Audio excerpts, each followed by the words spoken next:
Welcome to the Village of Bartlett Committee of the Whole meeting for December 5th, 2017. I call this meeting to order and ask the clerk to please call the roll. Trustee Kimmer? Here. Carbonaro? Here. Thank you, Susan. Janey? Yes. Here. Grenya? Here. Hopkins? Here. Rinky? Rinky? Here. President Wallace? Here. First item on our agenda this evening is in our Planning and Zoning Committee, Chairman Hopkins. Thank you, President Wallace. We have two items on our agenda. The first one is solicitation of bids for village-owned property. Back in October 18th, 2016, Bartlett approved the TOD plan, and staff has recommended that we do an RFP for this piece of property. Give a little introduction Yes, and hand it yes, off I'm to going Brian. to, gladly, thank you. As Chairman Hopkins mentioned, this item is a component of the downtown TOD plan that was brought before the village board last fall and ultimately approved in October of 2016. One of the most shovel-ready development sites identified in the plan is labeled within the TOD plan as Opportunity Site E. The TOD plan calls it one of the most viable downtown development sites. The site itself is 1.7 acres. It's on the southwest corner of East Railroad Avenue in Berthoud and is a village-owned site. So it's just east of the existing Bartlett Town Center condominium buildings. Following the adoption of the plan, economic development staff has received several inquiries as to the availability of this site for possible purchase and development. So at this point, staff has been working, and along with Village Attorney Mraz, to craft this document, and we're seeking direction from the board to move forward with this solicitation of bids that would include statements of qualifications and proposed development package for the purchase and development of this village-owned property. So again, Village Attorney Mraz provided the legal guidance to staff in the crafting of this document, which you see a draft of before you tonight. Thank you. When this site was originally done, was this done under a TIF district when it was actually graded? Yes. Yes, it's part of the original Bartlett Town Center subdivision that was never actually completed by the Town Center developer, New England Builders. Okay. So did New England Builders or did the TIF fund pay for the utilities that are currently installed on the site? The TIF helped pay for land acquisition, cleanup, environmental cleanup of the land, and items, I believe, such as the utilities that were brought to the site. In the appraisal, does that include all the utilities that are currently installed on the property? Yes, the appraisal is for the site as it is today in terms of the size of it, the size and shape of it, proximity to the downtown area, all the utilities. It's relatively flat, and what they commonly refer to as more or less a shovel-ready site. Thank you. Any other questions from the committee? Yeah, I have a question. On page 5, item B, it says that the subject property will not be sold for less than $660,000. How do we arrive at that number? Let me explain that. I'm sorry. Basically, there's 3 different statutes that allow a municipality to sell its property. And I've listed those in my memo, but basically, you could go out to bid, publish, and then sell it to the highest bidder. Alternatively, you could determine its value by an MAI certified appraisal, which we've done, and that's on the dais tonight. It was actually updated more recently to include an area that had an easement, and the appraised value is $825,000. That particular statute, the second one that I'm talking about, allows a municipality to to use that appraisal and sell it for no less than 80% of the appraised value. So that figure in this RFP is 80% of the new appraised value. And the last one, which requires 3/4 vote of the corporate authorities, is when the municipality determines it's no longer necessary, appropriate, required for the use of profitable to or for the best interest of the village, that it can sell its property. That last one is what we're using, but what I've done is kind of a hybrid. And the reason is that it allows the board to not just base and accept the highest offer, but to also consider the development proposal of a prospective bidder and developer, so that we're looking at plans, and if we like the plans of developer B as opposed to the highest bidder, developer A, we could accept the plan we like more, provided, the way I've set this up, they've offered at least that 80% figure.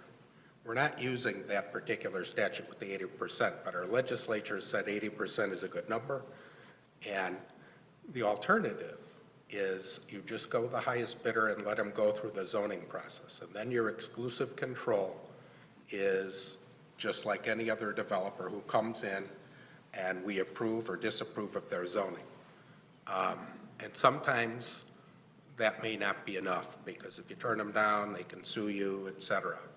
Here, admittedly, we have a little more control because it was in a PUD, and they have to amend that to either delete it from that PUD or be consistent with that PUD. So you have some zoning control over the property, but the thought is that you exert some more control and don't just go by price alone. And that's how this is set up. Now, when the TIF was done, and when you had, when the town center was approved, you had the TIF, and then you can enter a development agreement, and price isn't the issue, it's all about the developer. But this is an outlot, left in that development, and I think you want some additional control, but we don't, we're not going with the development agreement where it's all about, where the only criteria would be whether you like the plan or not. So this is a hybrid approach, and I wanted to bring that to the board, make sure everyone's on board with that. And there's a schedule laid out in the request for proposals where they'd come back, we'd put it out on the street. It is contingent on them getting their zoning, which will get you a little higher price, I believe, because any sophisticated developer, they all make their offer contingent on getting zoning approval. But you're going to see a preliminary plan that, along with a price, and we take that back to the board and you decide what you like. You could say, hey, the plans are about equal, I want the higher price. I don't know till we see them, but that's how this is set up. That's the long version of it. Creates more selectivity. Yes. Thank you for the explanation. Which I absolutely think we need, because I'm still not convinced that the residents around that area who came into that part of town and bought their condos and own their condos are completely on board with the property adjoining them now having an open parking space of 57 parking spaces outside, whereas before, everything was, they bought these units anticipating that the other two would be built with underground parking comparable to what they had, something of some degree of affluency. Yeah. And now we're going to have an apartment building put up with, little control, if any, Right. and a parking lot that is going to be a parking lot. And I have some issues with that. I am not overly thrilled. I don't know that we have pursued trying to market this as a condo building, have we, Tony? I mean, since the collapse in 2008, we've latched onto this whole thing that we need apartments in town, but have we really tried to market it to someone to build it as condos and proceed with condos like it was at first intentionally designed to be? It was for the first few years after New England Builders had ceased to, continue building those. We did seek out some condominium developers, none of whom moved forward. And the inquiries, I would say, over the past 2 to 3 years have not been for condominiums, in not just Bartlett, but the area. So the inquiries we've been receiving have been mostly from apartment Well, at the very developers, least, I think. not condominiums. That all the residents who own their units in those 3 buildings over there at the town center need to be advised of what's going on or the potential change, make sure that they're completely aware of that. And we've had communities that abut property shut down things because they weren't happy that something was going to go in there. And I'd be interested to see what the residents who have invested in buying their units and live there, what their opinion would be, at the very least. We can keep the condominium associations apprised of this process, so they're able to participate as well. And as Attorney Moraz said, there's a schedule, so they ultimately would have to go through some type of zoning amendment or approvals unless they submit something exactly what's already been approved, which is those 2 27-unit buildings. There's also a criteria beside price that they basically architecturally match or are consistent architecturally with the existing buildings in the town center. And we also said and/or the James row homes to the east, so that you're going to get some, well, ideally, there'll be some consistency. Now, that's a bit nebulous, and that doesn't mean that the owners in the adjoining buildings will be satisfied with that. But we're trying to get, the property sold and accommodate both those things, trying to be respectful of what they were expecting that didn't pan out, and selling it for the interest of the village, but making sure that whatever the developer does, that somehow it's consistent with at least the architecture of the existing building. So is it possible that we'll not like the responses? I mean, maybe you're right, and Yep. we just don't like what we see.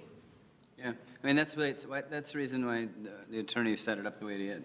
Oh. Yeah, if you just stick it out there for the highest bidder, you're stuck, and then you go through the planning and zoning, and if it's very similar to what's zoned there, you have a heck of a time saying no. So it's a process, and something's got to go there at some point. So this is the tip of the sword, is to just get some interest. So the idea is when we see those preliminary plans, that's part of a whole package we bring back at the committee level. And at that stage, I'm sure that those residents will be very aware of what's going on and have idle time to make sure that they have their voices heard. I would hope so. Yep. And also have something specific to react to. Because I raised the question too, Dr. Cameron, I said, well, maybe we should notify the residents that we're looking at this agenda item, and the response was, well, what are they going to react to? There's no plan, Yeah. there's just kind of nebulous feelings. So I think as we move on in this process and we have more proposals, then we have actual more valuable input. Yeah. Okay. Hopefully there'll be a donut shop on the bottom. And So we could choose to reject all the plans. Yeah. Any other questions from the committee? those are good ones. All right, we'll forward this on to the board. The next item we have is the 2018 board and committee meeting schedule. Yeah, wow. I was just going to say, we're not intending on bringing this back to the board for a vote Oh, you're not? right away.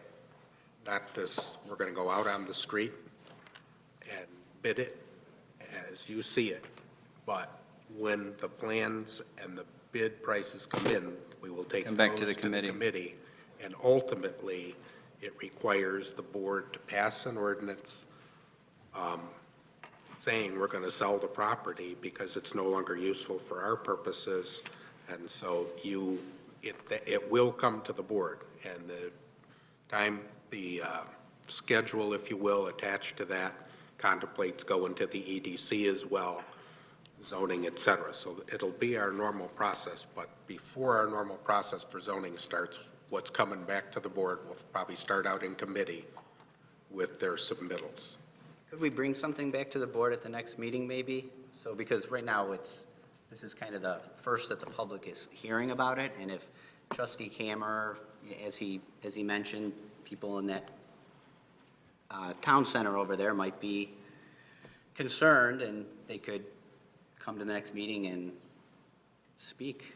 I disagree with that. Yeah. I think you've got to get something out there and see what kind of interest you have before you even know what you'd be complaining about. Yeah. Right now, all they'd have to complain about would be an empty lot. So, I mean, we got to get it out. If the whole board decides that what we see in the first round of proposals isn't what anybody likes, then it goes away. We can do that. It's up to the board. We could bring a resolution that simply approves of the RFP, but, that's really no more than what you It's have extra this evening. paperwork for you. Well, at this point, there's nothing to complain about other than the fact that you're putting out the property for bid. Yeah, So let's wait until we get a bid. I think it'd be more meaty that way. Well, let me ask you this. Are we contemplating bringing this discussion back on February the 23rd or sometime right after February 23rd? Looking at the schedule, the bidder development proposal documents are due February 23rd, and then evaluation by staff in February and March 2018. Maybe that's closer to a time frame that we could bring something back and take a quick look from the committee level Yeah. at what we've received and, Yep. Yeah. right, and if there's anything that's particularly unappealing, then maybe it saves a little bit of staff time. Does that work? Yep. Okay. All right, we'll move on to our next item, to the 2018 Board and Committee meeting schedule. Want to go over this, Paula? Yes, I think ever you done draw- this? Really I necessary think to you drew go? the short straw for where we put this. Oh, that's because okay. It doesn't fit anywhere. Normally, Lorna puts out a list of our meeting dates, not only yours, but those of all our boards and commissions, to the press, notifying of all those meeting dates. And we wanted to give you an opportunity to take a look at your schedule for the year. We have a few dates that, National Night Out and some of the things that we kind of fool around with, and wanted to give you the opportunity to look at those early. One of the dates that you don't see on here is our strategic planning date. We're going to be bringing the plan to you back in January for final approval. Our timeline kind of got blown apart this year. Ideally, we would like to have a plan put to bed by October so that we can bring it into the budget process at the right time. But this year's plan, has a 1 to 3 year time frame. You're looking at it in January. You may want to consider skipping a year or kind of massaging that. I can get some input from NIU and what other towns do on that when the time framing is so close. I don't know how valuable looking at a plan that you just approved 6 months into the time frame is going to be. So that's why that's not on here. I'm sorry, what about the extra, sometimes we have an extra meeting in March, I think it is? The budget meeting, Yeah. yes. What date do you anticipate having that meeting? Well, we wanted to take it off of a Tuesday, and I don't have that date with me. Todd, do you have it? We moved it to the Wednesday this year, right? Warner, do you have it? I don't have it. The 7th? Oh, the 7th or the 21st then? It would be March, yeah. We thought about putting it right after the Tuesday, so it wasn't on, Okay, so it would be on Wednesday rather than, okay. The only thing I can see on here that I think we may want to consider moving would be I'm assuming the 4th of July festivities will start maybe on a Sunday and wind up ending on Wednesday. Does anybody know what the committee is planning on doing? Chief? We're getting I word don't from think they've them. met yet. They certainly wouldn't start it on the 4th of July and then have the festivities afterwards, would they? They would never do that. So I would suggest we move that July 3rd meeting to Thursday, the 5th. That makes sense. Makes sense. Yeah, the same way we moved the January 4th meeting. That was the only date that I saw in here that I was a little iffy about. Okay.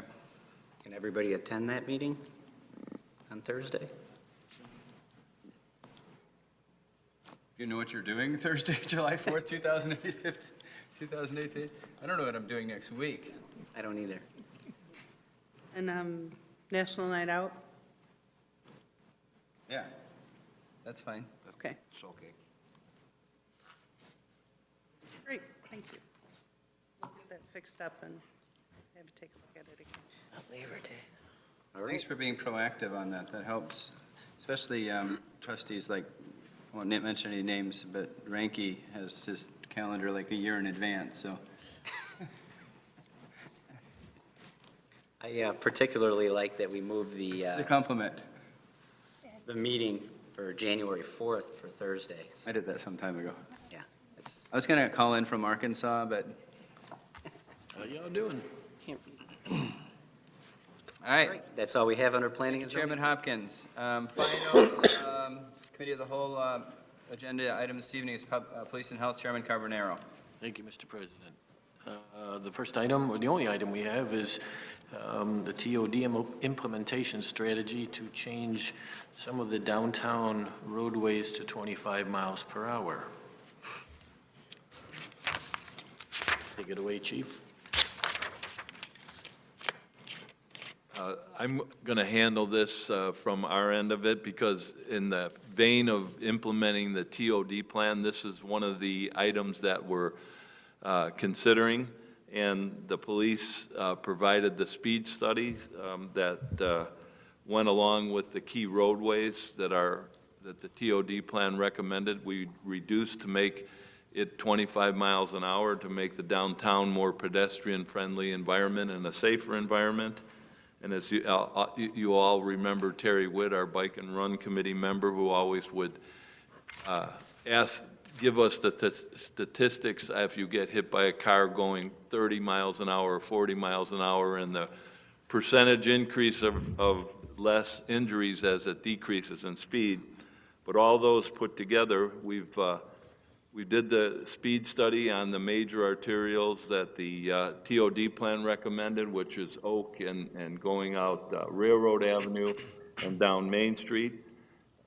And then found out that just by the speed study, people are generally not zipping through town, but going a little over the limit enough to make this change.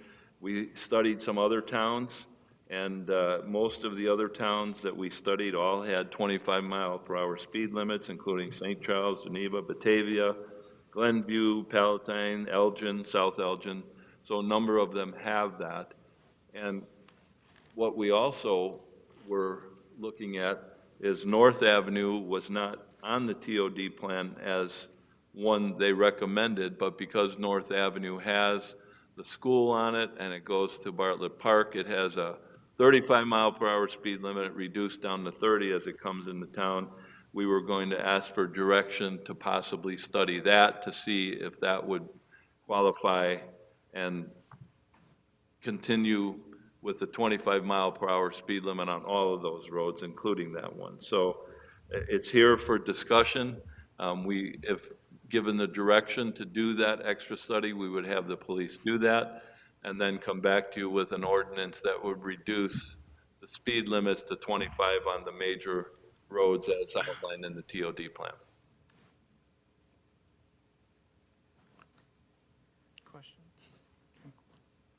Well, I'll tell you, I think you've put us all in a very precarious situation here because I don't think that anybody here would object to 25-mile-an-hour speed limits.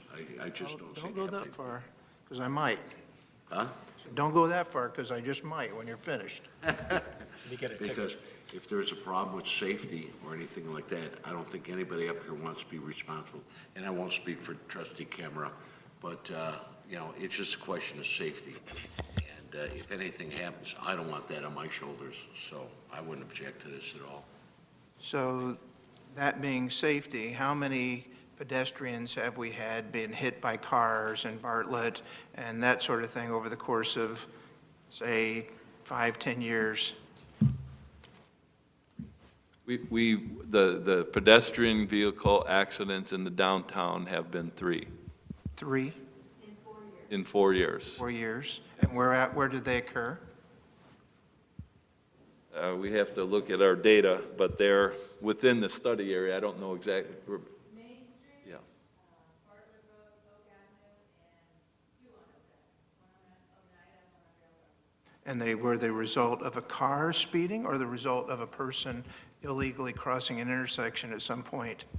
The police report I have is that it was a pedestrian involved in a motor vehicle. Pedestrian what? Involved with a motor vehicle. I don't think it got that specific in that report. Yeah, so, I mean, it may not. Coming off the train. Coming off the train, is that what you're talking about? Right, well, yeah, I mean, if you're, I look at the traffic studies and I think to myself, well, there's not that many people really speeding over that posted amount of speed limit. As you start looking at things, it's very minimal. And yes, we want safety, but is this overkill? Not to mention, what's it going to cost to do a traffic study? We haven't even talked about that. So, and the need for that as well. I mean, if that's something that is just done just for the sake of doing it, and yet we don't have any issues with it, then I still have some issues with, you know, spending money that we don't need to do a traffic study. Last time we did a traffic study in downtown Bartlett was $25,000, as I recall. Yeah, I may have misspoke. This is a speed study that our police do, and they have set parameters that they use whenever we study speed limits for traffic stop signs and for speed reductions and postings, and they put the markers down, and then they do some set parameters. And in the back of your packet, the speed study parameters are outlined, and the officer who did those, and they take it's from like 8 in the morning, I believe, till 8 or 6 a.m. till 8 p.m., and then they do the counts on each hour. So we do that in-house. We don't do an outside consultant. So it's our costs, our police staff time. Somebody was going from 70 to 74 miles an hour on Railroad Avenue. I'm not, But they're going to right, speed it's, anyway, that's the whole point. it can happen. I can do one example of a good reduction in speed is a couple of years ago. The Clare Oaks facility asked us to reduce the speed limit on West Bartlett Road because it used to be 45. And a lot of the seniors that go over to the Savory were, you know, they were having trouble zipping in front of those 45-mile-an-hour cars. We did the study, we reduced the traffic speed on there to 40, and they've been very thankful for that. So that is an example that I can remember of reducing it in close proximity to downtown. Generally, one of the things we look at when we set speed limits or make recommendations for setting speed limits is the Manual on Uniform Traffic Control Devices. It's called the MUTCD. And one of their guidelines is generally speed limits should be set within 5 miles per hour of the 85th percentile. So each one of these speed studies does indicate what the 85th percentile is. Now, outside of that 85th percentile, that also lists other factors that can be considered when setting a speed limit, including road characteristics, shoulder condition, grade, alignments, and sight distance, pace speed, roadside development and environment, parking practices and pedestrian activity, and reported crash experience for at least a 12-month period. So some of the things in downtown, obviously, is the pedestrian activity, the mid-block crosswalks. At this time of year, when it's dark so early in the morning and dark early in the evening, you've got people walking to their cars parked along Main Street here in front of Town Center, on both sides of Oneida, and people trying to back out of parking spots on Railroad into traffic on Railroad from the metro station. And it's very hard to see, so I can see reducing the speed limits for those reasons, as well as all the pedestrian traffic in town. Well, I can only share with you, personally, my son rides his bike to Jewel, and he does it when the weather is decent, and with the time change now, it's dark and his hours are. He wants to be independent, and he'll argue with us because I offer to drive him, or my wife will offer to drive him, and he's had a number of encounters with traffic. He'll come home and tell us, and then we keep telling him, well, we'll take you to work, but he doesn't want us to do it because he wants to be independent, but he still rides his bike. And we're talking about 5 miles an hour. And, personally and very selfishly, for the safety of my child, I wouldn't see any reason to reduce it 5 miles an hour. It's not going to affect people that much. Well, and if I could see in your study where it actually said that people in general were excessively speeding, but we can look at, I don't know, we could pick Oak Avenue near Oneida Avenue. It says at least half the vehicles are traveling in the 25 to 30 miles per hour range. The average speed for all classified vehicles was 26 miles per hour. Seems to me they're going the speed limit. They're not braking. They're not. I mean, they're going to have somebody, but that's what I'm saying. There'll be some people that will exceed that speed limit regardless. You could make it 10 miles an hour, and they'll go 55. It won't make any 75. difference. So I'm just saying that for the most part, when I've read through this, I look at it and think, well, there's very few people, if any, that are actually breaking the law. And unless you're going to give somebody a ticket for going 1 mile over the speed limit, which I don't think we are. And so that's the issue I have with it. I think it's just overkill that we're trying to do it for the sake of safety, but I don't know that we're proving that it's actually a safety issue other than. I don't think we are doing it for the sake of safety alone. This recommendation came from the TOD plan, which has a goal of making your downtown more walkable, more pedestrian-friendly. Having that slower traffic sets an overall tone for an easier way to get through the downtown on foot. So that is the other component to this. If it was strictly a safety issue, it would be a police report and not a community development report. Personally, I think. I must be missing something, and because I'm really, really thoroughly confused this evening.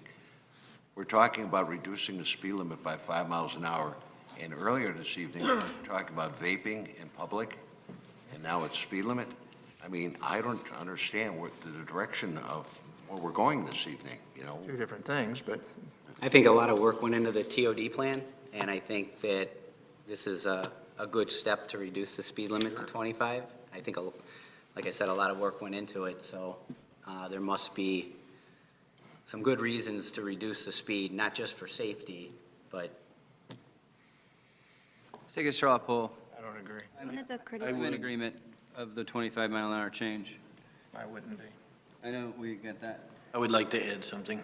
What's that? I would like to add something. This may need to be broken into 3 parts. I mean, I agree with reducing the speed on North Avenue. I think reducing the speeds downtown is premature because we're in the process of trying to widen some of the sidewalks, and we have a large population already avoiding downtown, going down Devon.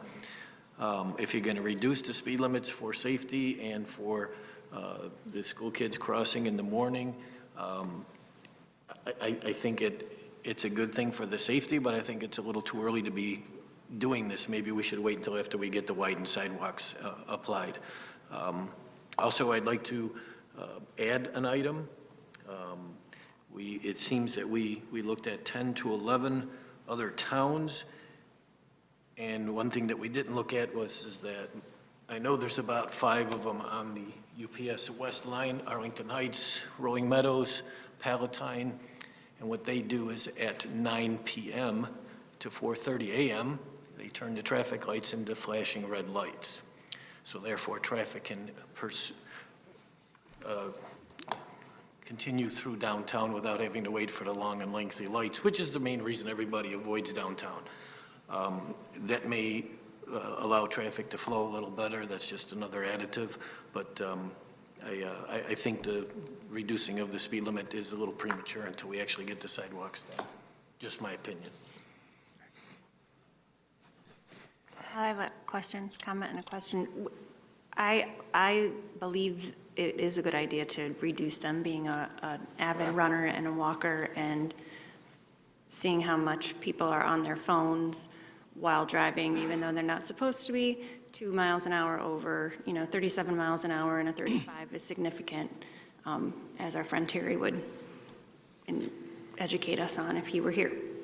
My question has to do with what you had said about avoiding downtown, especially Devon.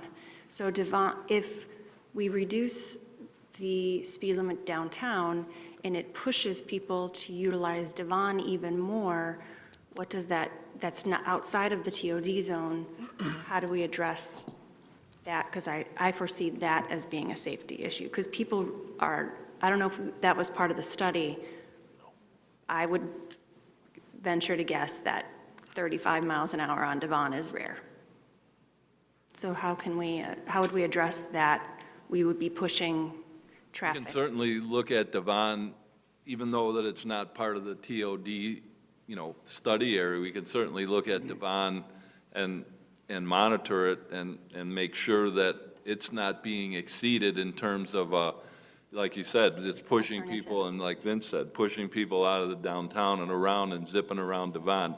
I walk that way a lot myself, and I see people, hairpin and curves, so they got to be going more than 25 over there. So that's something that, Pat? Yeah, Devon is one of the streets we get speed complaints on quite often. So we put the speed trailers out there. We do some radar enforcement. We would have to continue to do that probably on a more frequent basis.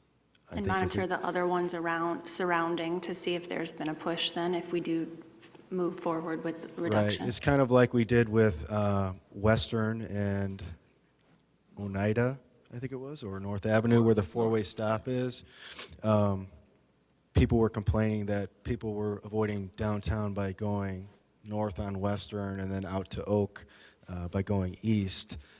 So we were monitoring the stop signs and speed limits over there too. So it would be similar deal on Devon. Thank you.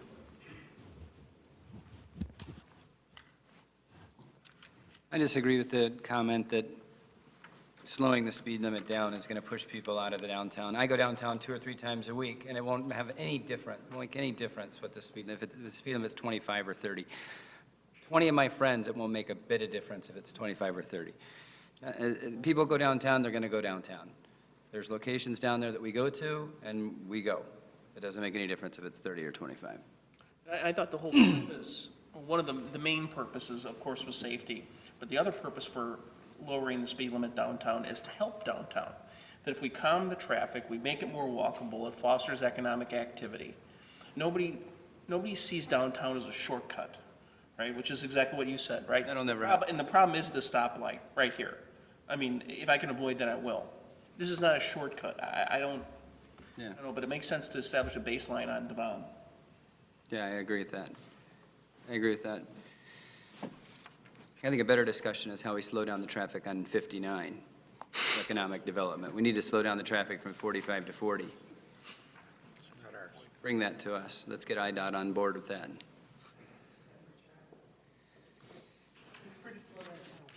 Can we have you bring it back after we've done a little look at Devon? Yes, we can with look that, at Devon and Trustee then analyze it. Well, we'll look at north. We'll keep an eye on Devon going forward. That being said, I'm going to drive 25 over to downtown now. That's it for this evening's Committee of the Whole meeting. I'll entertain a motion to adjourn. So moved. Second. Moved by trustee Kenny, seconded by trustee Hopkins. Will the clerk please call the roll? Trustee Cameron, Yes. Carbonaro, Yes. Daney, Yes. Cabrera, Yes. Hopkins, Yes. Ranky. We are adjourned.